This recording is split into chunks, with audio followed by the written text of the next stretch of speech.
The whole world has slowed down. With so many countries in lockdown, shops aren't opening, McDonald's isn't selling its greasy air, and movies aren't getting made. Game dev, meanwhile, is faring a little better. A lot of developers are working from home, AAA titles having the budget and huge structures to make it feasible. There have been some delays, but the effects of lockdown haven't been that pronounced just yet. But what if you are an indie dev with an FMV game currently in early access? How do you get actors to work together in isolation? How do you keep a whole production going? I had the opportunity to chat to Denis, Sewell and Farley of NotGames, who are currently developing Not For Broadcast, a satirical FMV set at a new station that is oddly prevalent right now. Listen in as we discuss remote shooting, what's to come from the game, and gimps. To start off, I just thought it'd be a good idea to just talk me through, if you have a regular routine in development, what that was before the event. Yeah, I suppose with the normal routine, obviously we had an office. So yeah, everyone, nice. We used to have sort of morning meetings in the office in person. So we'd all kind of gather, and we basically set like a rule. So the working day, you could work any time throughout the day, but everyone has to be in the office between the hours of sort of 11 and 4, so that we have crossover. So those that want to work later start at 11 and work through the evening, and other people prefer starting working at 8 and finishing at 4. So flexi time, essentially. Yeah, exactly. Yeah, but we've always got that crossover so that everyone is communicating, and that worked really well. But of course, then shifting into quarantine, that completely disappears. But I mean, I would say, Jay, I think that's the only structure we really had in the office, wasn't it, in terms of time? Yeah, we're very unstructured. Yeah. You know, chaotic structure. Yeah, well, we're such a small team that you know, there's a lot to be gained from being fairly lean and not putting too many structures in place, especially because this game goes through phases. Like there are writing phases, and then there's obviously all the filming and production, which is a big chunk of this game. And then you've usually got the post-production and implementation of whatever it is that you've shot into the actual game, and the play testing, the sort of the normal game development stuff. But because we go in cycles, our roles tend to switch. So, you know, a few weeks ago, I was one of the writers. Then I went on to being one of the music guy. Now I'm in directing. Then I'll be back into music.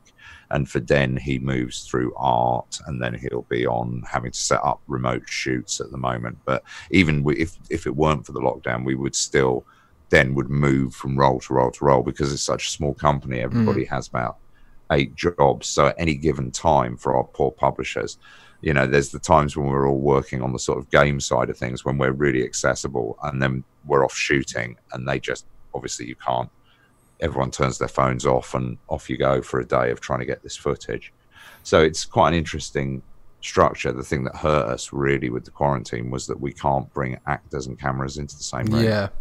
So how has it changed overall? Is there even less routine, even less structure now? Are you just trying to fit things around when you can? And yeah, what we do now is, because we're in the shooting phase at the moment, Jimmy. So we're currently shooting remotely. So what we tend to do is we still have the morning meeting. We just do it over Zoom or over Skype. And it's horribly early now because we're in shoot. Yeah, so we're having to call so the morning meeting happens before the shoots, which are happening at 9:30.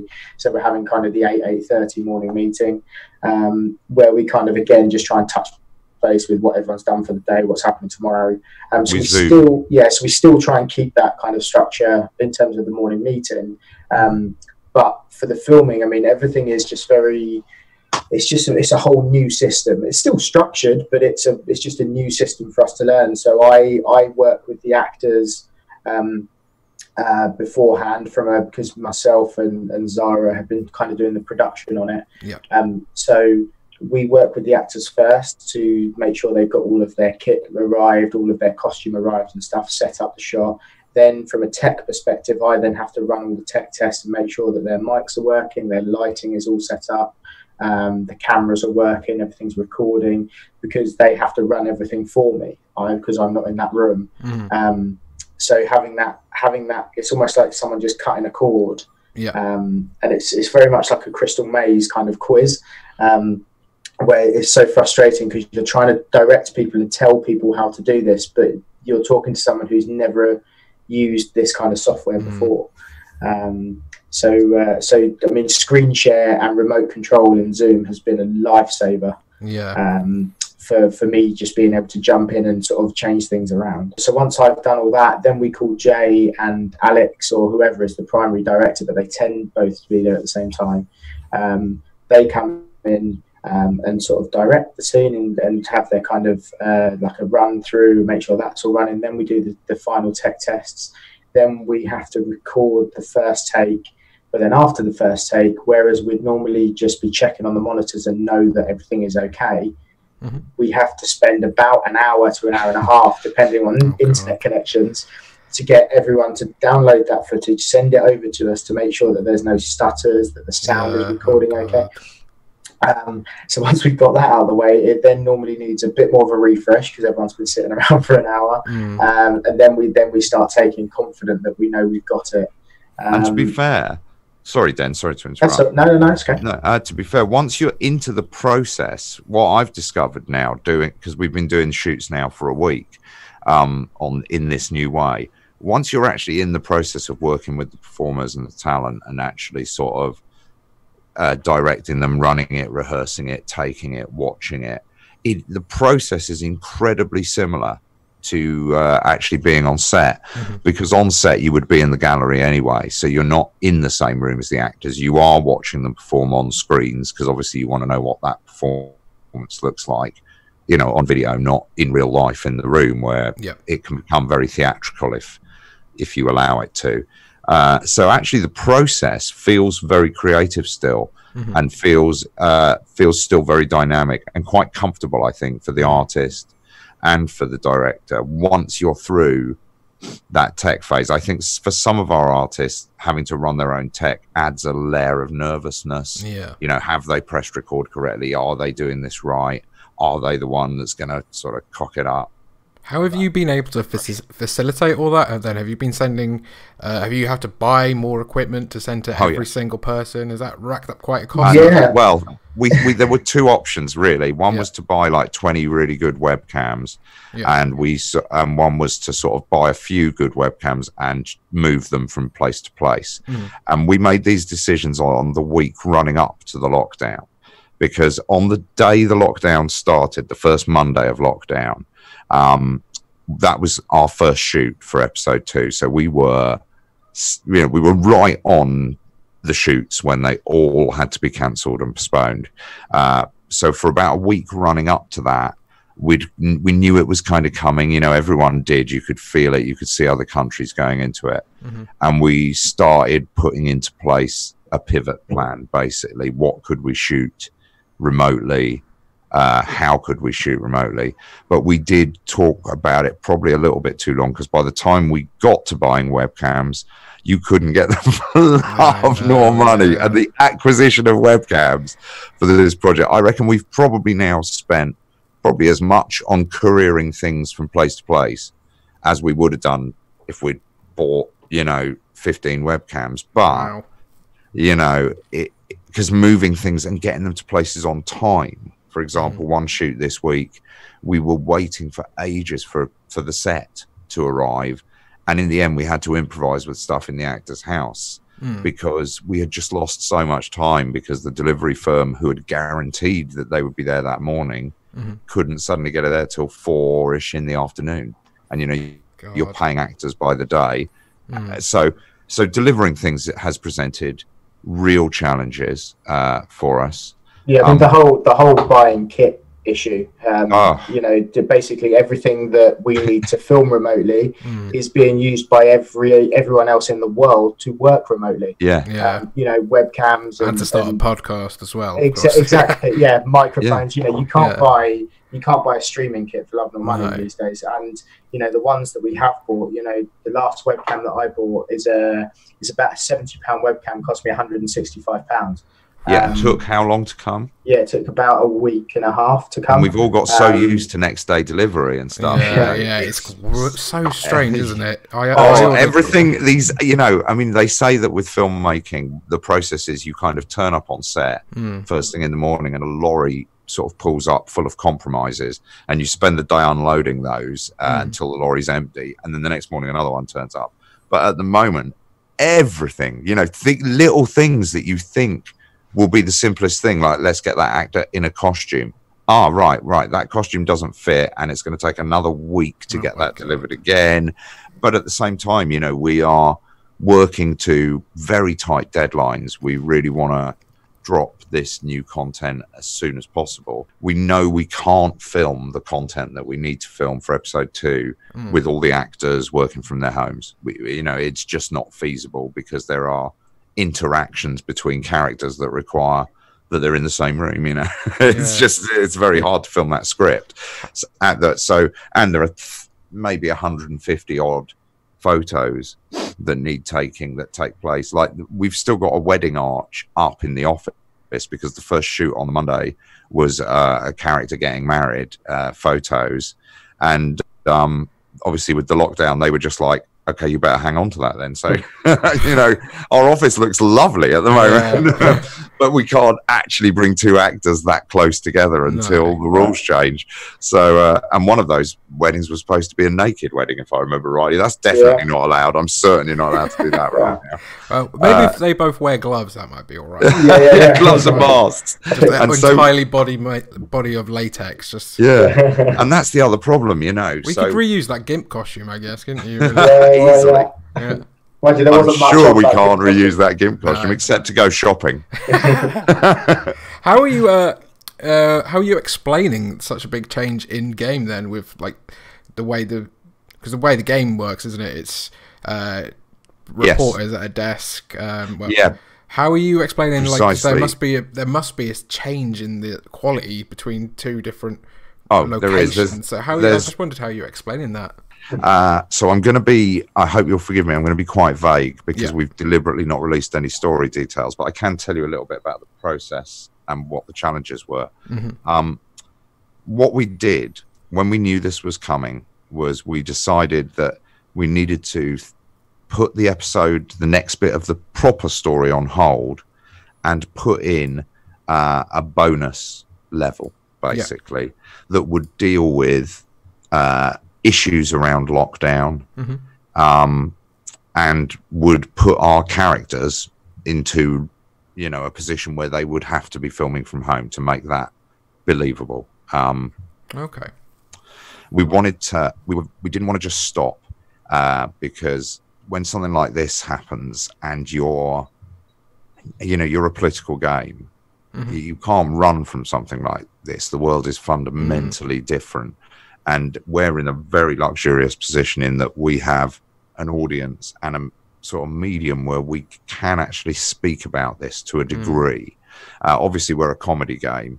I was just about to say, you're going to be lampooning it a little bit. Yeah, we've got to be. That's something that Alex and I discussed an enormous amount because, you know, you're writing. We finished the writing a couple of weeks ago, maybe 2.5 weeks ago, and you're writing jokes thinking, I don't know when this comes out in June, if it's coming out into the lockdown is over, yip-de-doo, we're all going out, or whether it's horrendous death rates. You know, you don't know the world you're releasing into. So we've tried very hard with the writing to deliberately not push on any buttons or be too on the nose. And I think, I can't tell you what we have, but I can tell you that I'm really pleased with it. It deals with a lot of the things that people are going through at the moment worldwide, which I think is something that will be a common cultural touchstone for quite a while.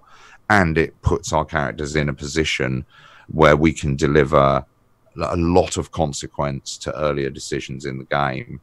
And because of the route we've chosen to go, it's actually given us this really amazing, beautiful sort of extra level that would never have been there, but that ticks so many boxes for us. And so actually, it artistically, we sort of had a discussion very early, which was along the lines of, okay, we're restricted technically, we're restricted budgetarily, we're restricted on what costumes, props, sets, all of those things we can do. Although one of our actors, in fact, I'm going to name her, Andrea, who plays Megan, she painted a wall in her house for us so that we would get the right background. You know, the actors have been unbelievable. They've leapt on. In terms of the look, we have very much well, I've worked very hard, and obviously working with J&L to make sure that their vision is being seen very hard to make sure that the footage that we are shooting, because we're in the lucky position that the news anchors essentially are sitting at a desk. It's quite an easy thing to replicate at home. So we've done our very best to make it that the footage will seamlessly fit in with the footage that we've shot before, which is very difficult to do, coming from shooting on a Blackmagic 4K camera into a 720 or 1080p webcam. So but we have done our best to make sure that we've set, as Jay was saying, painted walls. We've delivered sets to make sure that everything looks correct. The angles that we're shooting at, we're shooting at very clever angles. We're using natural sunlight, so that the actors don't have to set up too many lights, and that's the most fiddly part of a set, and sort of the most specialist skill, I would say, is sort of lighting. Yeah, it's definitely been a big learning curve for us. Oh wow, has it ever? And there are bits of it I love. I've been thinking about getting one of those robot things with an iPad at the top and just sending that when we're doing directing from now on, and just staying in my pajamas. It's fantastic. We call a 5-minute break. I'm right next to my own kettle. What a joy that is. Have you found it overall quite a difficult adjustment? Is it something that you think you could deal with in the long term? The problem with doing it, and we can't tell the story we want to tell if all the characters are in their own homes. I mean that is the basic truth of the matter. That is the biggest problem, isn't it, Jay? It's more from a story perspective than from a tech perspective. We've kind of we're getting it. I would say we've hit most of the speed bumps, and there's been a lot, and they have been very stressful, and and it is, I've been working, long days and trying to make, for the logistical side of it. And, so it has been, but I think we're over most of the humps. So in terms of technically, we've pretty much got a rhythm now that I think we could continue to shoot. But for a story perspective, we just won't deliver the story that is good enough and is strong enough to the rest of the game. And I think it would just end up disappointing a lot of our fan base and our players because the story just couldn't be strong enough being told remotely. I was going to ask, was there ever a question of going on a hiatus? Yes. Was it a serious discussion at any point? It has been a serious discussion, and it's not necessarily off the table because we have this amazing publisher, Tiny Build, and they've had a corona case in one of their offices, I believe. They certainly went into a no travel, everybody work from home much earlier than Britain did, and I think they've been really sensitive to this, and they know that as a game we face particular challenges because of the FMV angles, but there are a lot of things we can do. So I don't know what we will do once we've dropped this level, which will drop sort of late May, early June. Obviously there'll be a few weeks of response and bug fix and all of that and tuning. But after that, I think it will very much depend on what the government allows us to do. I mean, if they let us back out, or at least give us permission to film from, say, July, we can pretty much be back on schedule by autumn, because, like I say, episode 2 was ready to go. But that is the next thing we want to do. I think what will happen is there'll be some serious discussions with Tiny Build, because obviously even if we stop shooting completely, there's a lot we can do on the game to sort of be prepared. We could write another episode and put it into pre-production so that when we're allowed out, we can actually shoot more in a chunk, but everything has financial implications. And, when you're in early access, it is really important to get regular updates out so that people know that, you're not giving up, really. So I think what we've decided to do as a policy is to get this level out. That will certainly keep us busy till June. I think by then we'll all have a clearer idea of what the situation is. But we may have to take advantage of the furlough scheme for a while. It depends whether... the run rate of an indie company is still quite high, the monthly run rate. So if you're not producing any content, it might be more sensible to literally go into furlough for a bit. The kind of the NotGames spirit has always been whatever shit gets thrown at us, we just push on and we make it work regardless. So this is just another bump in the sort of the NotGames challenges. You know, we've had many of them before, and we will have more in the future, I'm sure. So with that kind of spirit, I would say it's fair to say that the early talk of us going on a hiatus didn't last very long. It was a serious discussion, but most of us went, we can make this work, and we have. But obviously, as Jay was saying, going forward, because we can't tell the story and everything else with those restrictions, at that point, it's probably more sensible, rather than trying to push fucking water uphill and try and release something that is probably not going to be of the quality we want it to be.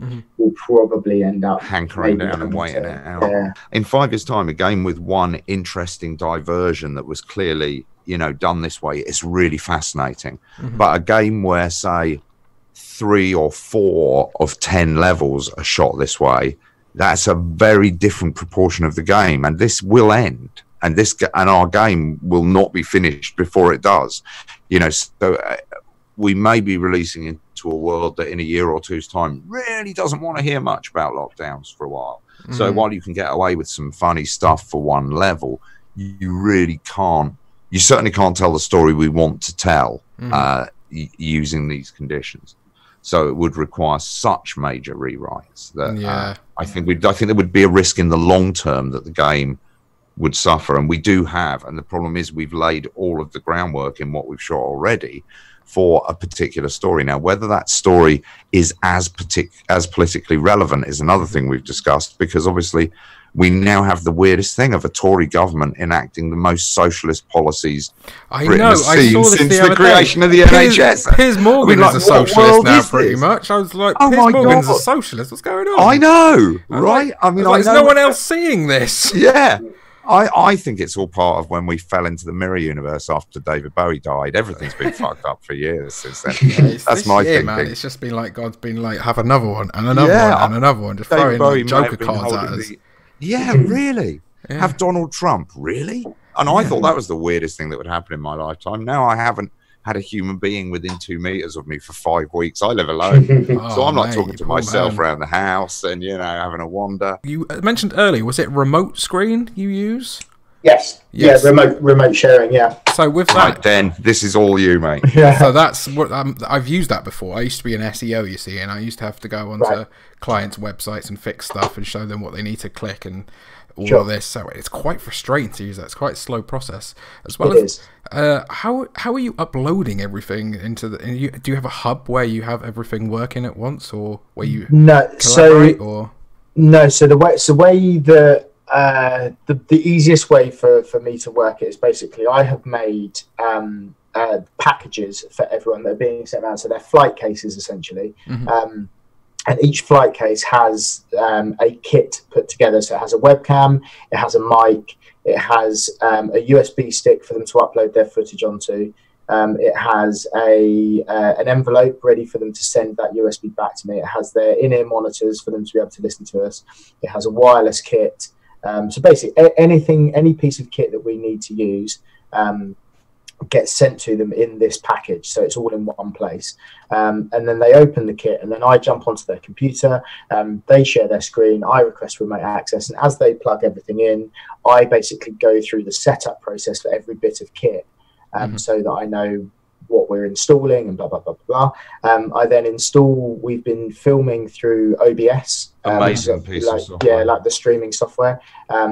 Because it's very simple for people to be able to just hit start recording. It records their webcam. Cross-platform. Yeah, it's cross-platform, works on everything. So we've been using OBS to film. And essentially everything the actors need is in this kit. And then once they're finished, they plug their USB stick in. They put all the footage that they've recorded onto the memory stick. If they've recorded audio through a lavalier mic, which they plugged into their phone, they download all of that, the audio files from their phone onto their computer, put it onto the memory stick, or they email it across to myself or to Jay.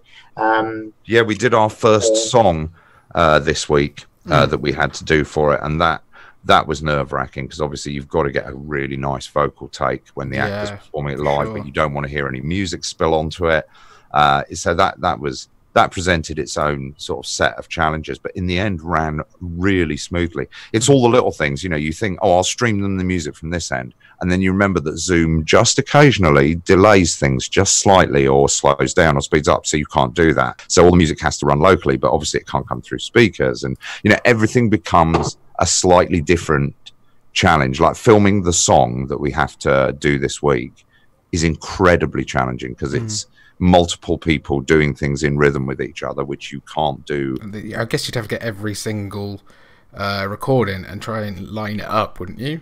Yeah, you do, and you have to get them to record in the right order so that people are performing off each other's dialogue. It's a really, really interesting process. So it must also be difficult if someone's a bit too far away from the mic or if someone's a bit too close, and then it's just the mixing. You'd have to mix it. Yeah, the mixing is harder. But the quality we get is incredibly good because they film locally, you know, onto their hard drive. But of course, Zoom has the delay, so we have a second channel open with the actors where they can hear each other on Zoom, but what we record is just their mic locally so you know you can't hear anything else in the room. But the actors have had to learn to jump the cues a little bit tighter than they normally would to kind of accommodate for the delay of streaming the video to each other while they're performing to each other, which is fascinating. On the first day, we had actors counting from 1 to 4 in rhythm and then handing over to the other one, handing over to the next one, so that we could see where the delays actually were and then sending us through those audio files so we could, okay, when we bring this in, you know, because comedy, of course, relies so much on the moment of timing, the moment you deliver, and you're working. It's almost like directing a radio play some of the time because the Zoom angle isn't exactly the angle of the actual shot because they're obviously running on different cameras and on different systems. So you're kind of listening to it, trying to see if the feel is there, and you're seeing the actors' faces sort of jerk from position to position to position. It's a really fascinating way of working. So so once they've loaded the footage onto their memory sticks, we then have the courier comes to pick that up, brings the memory sticks back to me, and sends the next kit onto the next person for them to be filming. And then so basically I'm collating everyone's footage and audio on memory sticks that all come back to me that we are then slowly building up with, and then we can start cutting and I can do the process from my end of adding the effects on and making it look like it is in the game, you know, changing it from 1080, putting it into 4:3 resolution, doing the compression, all that kind of stuff to make it game ready. So all of that is done my end. So I mean the way that we use the remote working is more just for me to control things when it starts to get frustrating, when someone doesn't understand how to record this or how to find this file or how do I get here. It's way quicker, and because they don't need to learn it, it's way quicker for me to just jump in, take control of their screen and just take in 4 clicks, be there, rather than try and talk someone through it that can take 20 minutes. So just to run through like the regular routine, so to the routine you have to do now, so you have to send them USB sticks, hope they don't get lost at any point, all of their gear as well, then you have to get them to record, then you have to get them to sync with each other despite being remote, and then you have to cut that together remotely, and then you have to log into their computer and remotely do that, and then you get the footage after you, and hope that it doesn't get lost in the post. Well, we keep it locally on their computer until it arrives in the office as well, so there's always a backup. And then you get it, and then you edit it in Premiere Pro, whatever video software you use, and then you put it to your game software, and then you do it like that. So you are basically like the hub of everything. So for the production, basically post-production. Pretty much, yeah. So essentially, the you know, when it comes to the footage and the tech side, that pretty much all sort of circles around me. Obviously, everyone has their input, and you know, Jay very much deals with the audio. So if there's any questions over an audio or how this should sound, I pass that Jay's way because my ears are pretty good. Jay's ears are better. So I pass all that kind of audio stuff to Jay. But essentially, yeah, I mean, we remain the main hub, and we just sort of send memory sticks out, get them to do the whole process of which we talk them through and can remote control if we need to. and then once we've got all that footage back, they send everything back to us, and then we control it. During the shoot as well, just to say, Den is very often running auto cues for people, so he'll take control of one of the machines, and we've got the auto cue text sort of on the screen, and then he'll scroll it along for that actor or actress in time, like if it's a big news broadcast speech. Anything that would be off an auto cue normally in the news, we try and do off an auto cue so that it feels dynamic. Anything that's like an interview, they tend to learn, you know, so that it feels more off the cuff. So there is a lot of auto cue. So even when you should have finished for the day, Den's often doing the job because we haven't. Normally we would have 2 auto cue people in, 4 cameramen, a sound person. You know, none of those people are there. We've managed to keep our actors, thank God, give them some employment, because obviously work has collapsed for performers. Yeah, goodness. But for crew, we haven't been able really to offer them much more than, do you want to drive this bit of kit over to here for 100 quid or something, you know? And we're trying to keep, like, there is a real familial feeling to our team, you know, they've always gone the extra mile for us. So we really want to try and get work to them. We've deliberately gone back to the actors who play sort of popular characters who we know we've worked with, who are coming back anyway. And we've written them deliberately into this. And before we wrote it, we wrote to everybody involved and said, look, this is what we're thinking of doing. Who'd want to be involved, and what kit do you already own? I believe you asked, didn't you, Den? And stuff like that. Yeah. So that we knew which characters we just couldn't use. You know, it was not going to be possible for them. They had like young children at home or whatever. Fortunately, I don't know if it was 100%, but it was certainly, if not 100, in the high 90s. Everybody was really up for it and really wanted to do it.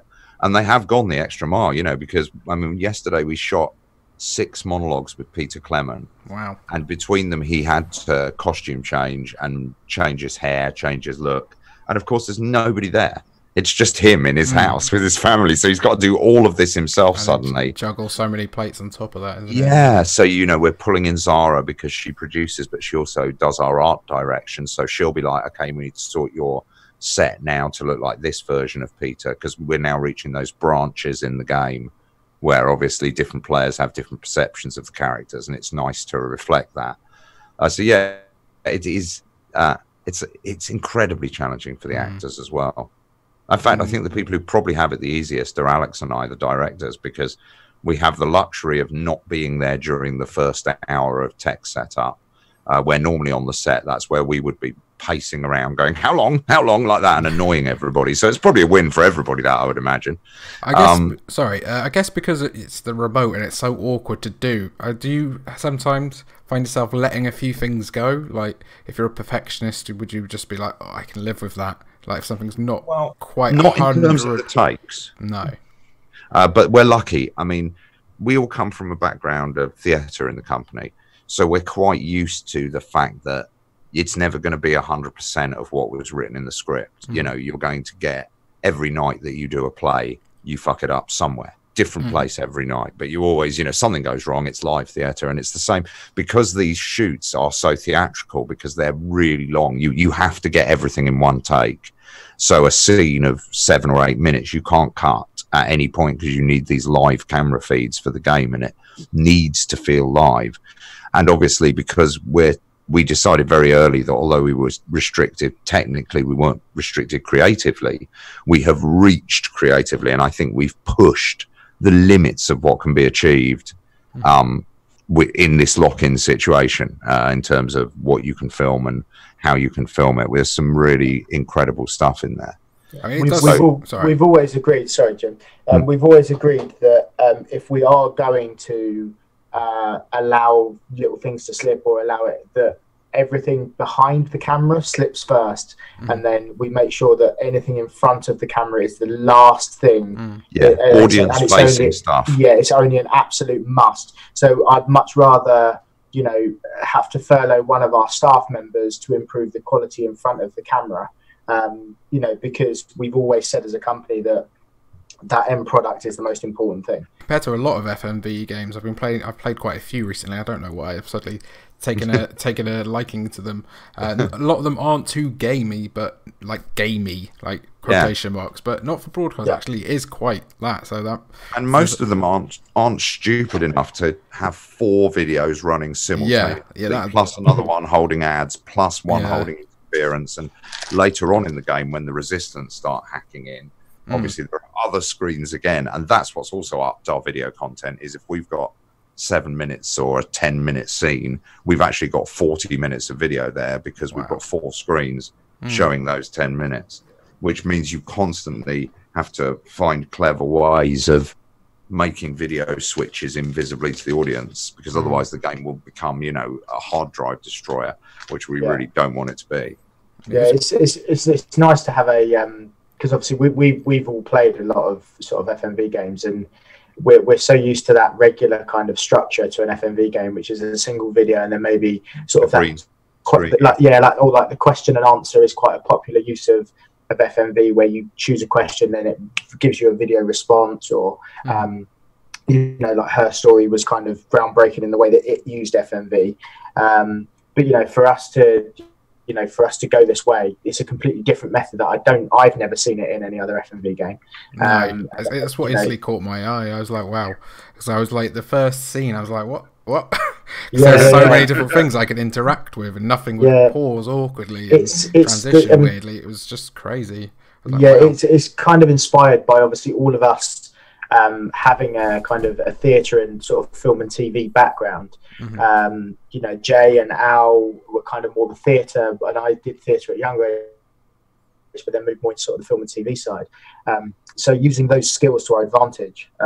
Saying what can this indie team do, maybe that another indie team can't do. Yeah, and having those skills and that knowledge of sort of being able to direct properly and be able to film properly and understand the film, you know, theory and logic behind it, has kind of allowed it to push a little bit harder than maybe other FMV games can. You know, basically having a concept and an idea of full motion video and being a game designer, but not having the knowledge of being able to put that into the video content that's being delivered through your game. You know, I think has an effect on the quality. Yeah, also we're very lucky, aren't we? I think that's played in as well. We're really, I don't want to blow our own trumpet too much because, you know, go on, treat yourself. We are really good at casting. You know, so we've ended up with a cast that, like you were saying earlier, how many compromises you don't have to make many with our cast, because with comedy there's a law of diminishing returns. You know, like take 7 might be technically better, but by now the joy has fallen out of it, right? Everyone's a bit tired because these are 7-minute, 8-minute takes, and if you go 8 minutes, finish on a song, and then someone fucks up the last line, and you've all got to go back to the beginning. You know, there's no way around it because of the stupid idea we had of filming single continuous take. That was my fault. We are really lucky with our cast because they will normally nail it on take 1, 2, or 3. You know, it's very rare. When we did the TIE sequence, we spent a day rehearsing that and getting this, mainly working on the song and the staging of the bit of their dreadful play. And then when we filmed it, we I think got it on about the 12th take, but a lot of those takes went wrong very early in the interview stage. There were about 3 or 4 where they did get to the end of the song, and we had it arranged that backdrop behind them that these kids have made is this horrible Hey Friendship backdrop, and they knew that if they'd done the take, I was going to let that thing fall because we'd rigged it to fall at the very end. So we'd reach the end and they'd just be listening for this thing to fall, and there were 2 or 3 takes where they were good but they weren't sort of quite right. And the same with Sports Board when we were shooting that, because it's insanely complicated to get. But with all the other scenes, Sports Board, the one at the town hall where the where the streakers come in, because you're trying to get this mechanic of, you know, that because it's weird because you're working on 2 levels. You're trying to direct a funny story So you're trying to bring out comedy as well as trying to tell actually quite a dark story and make sure your plot points land. But you're also making a game and not a TV show. So, you know, when we were shooting The Streakers, we had, I think it was it all four of us, all four of the directors, I think we had a screen each, and we were covering them with our hand, or like closing our fist next to them when there was a streaker on, visible on that shot, and opening a hand when they weren't, or vice versa, so that we could get a visual track to know that there was always one camera going to be free. Otherwise, because obviously if you've got streakers on all four cameras, you've broken the game, even though it might be a wicked shot. So the structuring of that took ages, you know, where this streaker now run to this mark, you know, wiggle your boobs here and then run over here and knock this over so that there's some business here while the other streaker crosses to this camera, and making sure the sheer logistics of that. And then on top of that, you've got a large cast, not improvising, but working off the commentator's delivery to do this crazy sport where that, I mean, the ping pong balls went all over the place sometimes, and some of what's in the take is in the script, some of it isn't. You know, it was an insanely complex shoot, and that one took a lot of takes. But normally, they nail it really fast, really fast. It's been, especially with lockdown, I would say they're getting them even faster, but that could also be because these are returning characters. So for the actor, you know, they're not having to do all that pre-work as much. They kind of know the character, and we know who we're writing for as writers, so we can write straight to their look and their feel and their idiom, which helps. It could also be that it's the main thing to focus on now as well, isn't it, really? It's the biggest Definitely distraction helps. from everything. Yeah, so just tunnel vision on this. I'm similar at the minute. If I'm just tunnel visioning on work, so just as a distraction, and also to try and make the most of it, I guess. So you just want to... I found... Did you find, like, I found the first week or two I was really anxious and I'm very not productive. You know, that was the writing week as well. Oh, yeah. So that was entirely Animal Crossing, those 2 weeks. Those I mean, that was really bad. But now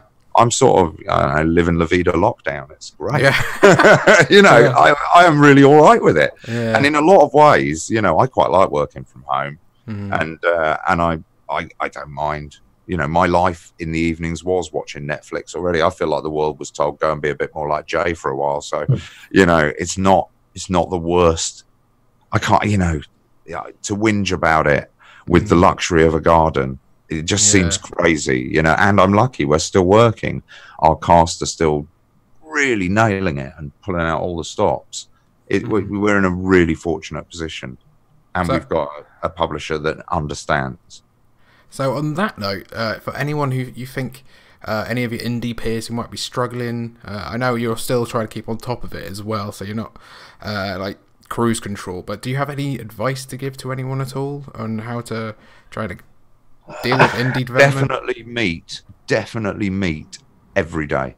Yeah, during the week, doesn't matter what time. Like, and it actually, flexi time has now gone crazy for us. Like, often for us, we'll do the meeting and then our coder will go to bed because he's worked straight through the night and now is gone on to that type of working. So he's right at the end of his day.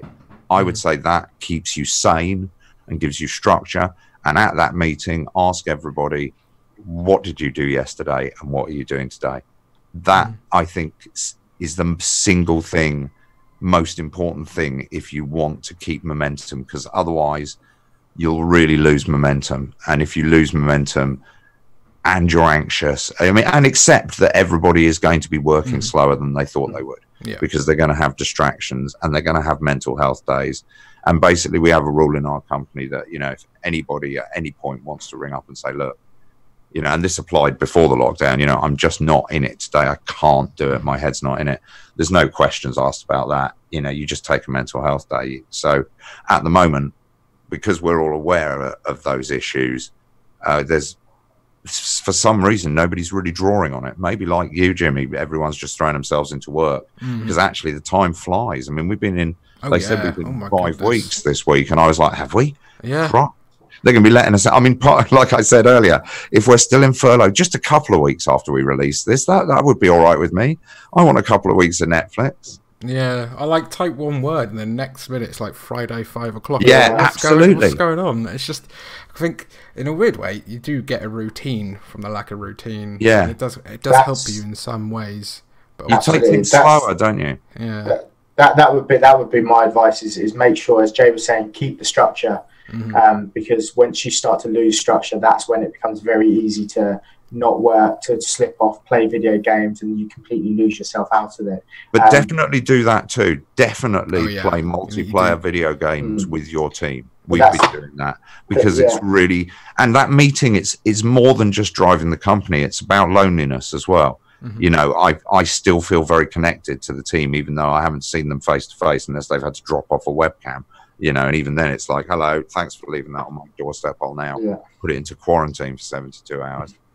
You know, so it is really nice to use all of the video conferencing and Skypes and all of that to make sure people are staying sane. Also, you know, check in with each other. You can tell if someone's having a bad one, and it's important. Look after the people that you have. I think we're quite lucky. I mean, my biggest bit of advice, aside from the whole being structured, is keep on laughing. Absolutely. Because we're very lucky in the company that most of us stick around from our work day. So I couldn't tell when the GIMP came out. I was like, oh, these are very serious gamers. Yeah, that's it. There's been some very serious meetings about the number of bondage things to nail on that door. We're very much, you know, we take the piss out of each other. We keep everyone laughing. You know, and we have a joke. We kind of use the South Park rule within the office of any joke goes. You know, just make people laugh, regardless of any boundaries. Just make people laugh, and that's what we've used, even though we're in lockdown as well. Our morning meetings, if they're going too seriously or whatever, then someone will change their background to you know, an old man's dick behind them or whatever it might be. You know, just to kind of keep people laughing, because even though we've got to remember that we're still doing this the NotGames way, and the NotGames way is we laugh through it and we make it the best that we possibly can. That's what we always agreed with. So, you know, as long as we keep doing that, we will achieve it, even if we have to, you know, make sacrifices here and there, whatever. But we will always keep laughing through it. And do 6 months as a Sainsbury's delivery driver and then get back to filming. Just keep on laughing.